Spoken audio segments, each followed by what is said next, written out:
Hey brothers and sisters, I want to talk to you today about something that my friend and I were talking this week, and we were just discussing how there's so much pressure, especially in our society in India, to follow a certain set of rules, like you do your schooling, and then you do your PUC, and then you do your degree, and then you do your masters, and then you get a job, and then you get married, etc. You know the drill. In India especially, I don't know how exactly it is outside India, there's so much of log kya kahenge, what will other people think, what will they say. But I've seen and I know in my heart that there are many people who are doing what they are expected to do, but they are not happy at all. I'm doing something that is completely unacceptable.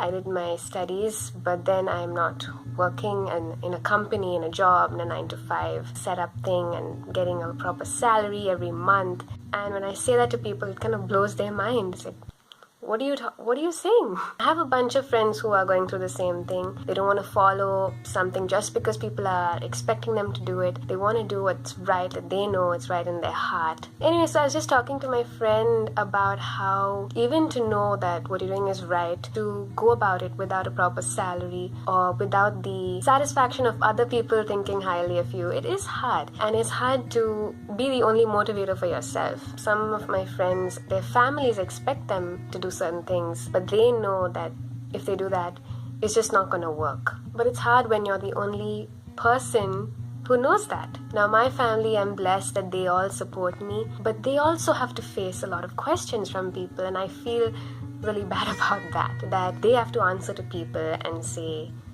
yeah, she's doing this, and let's see, God will guide her as things go on. I know that it doesn't really matter what people think, because at the end of it, it's our life and we have to deal with what we choose. But it's still pretty hard, I will admit that. And we were just talking about this, and the next day, both of us got a reading, and I'm going to share it with you now. We got this reading separately in different passages.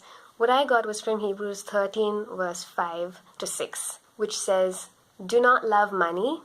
Be content with what you have. For God has said, I will never fail you.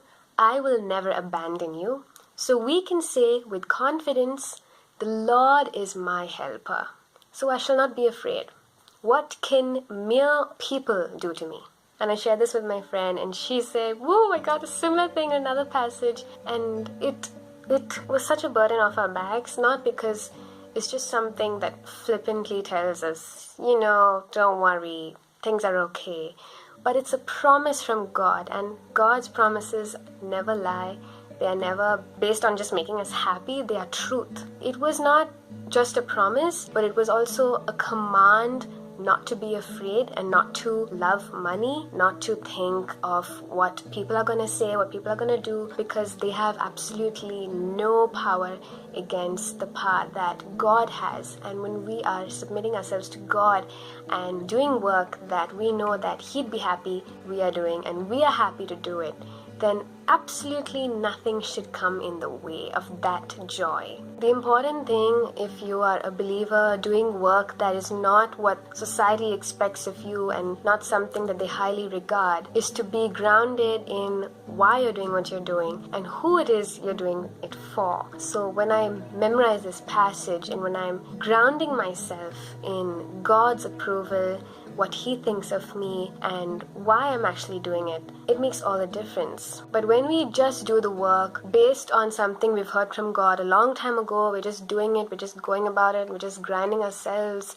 and trying to put something out there which will bless somebody and make them happy, it's not going to touch anybody, because we need to be constantly overflowing in His Holy Spirit, in His joy and everything that He is. And we can only do that with constant meditation, prayer, and reading of His Word.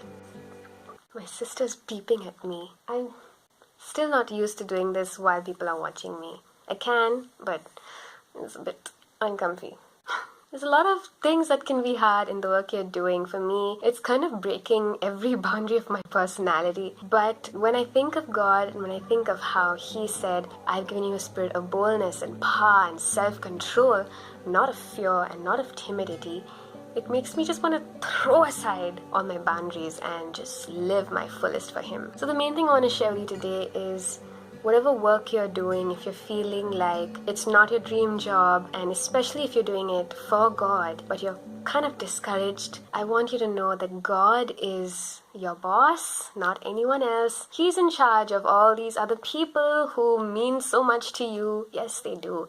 But He's in charge, and it's His approval we should be seeking all the time. Another point is, don't just do something for Jesus, but be friends with Jesus, be in close fellowship with Him all the time, so that people who come in touch with your work also get a sense of that fellowship, and then it becomes a blessing. And last but not the least, please do not love money. Now, money is fabulous.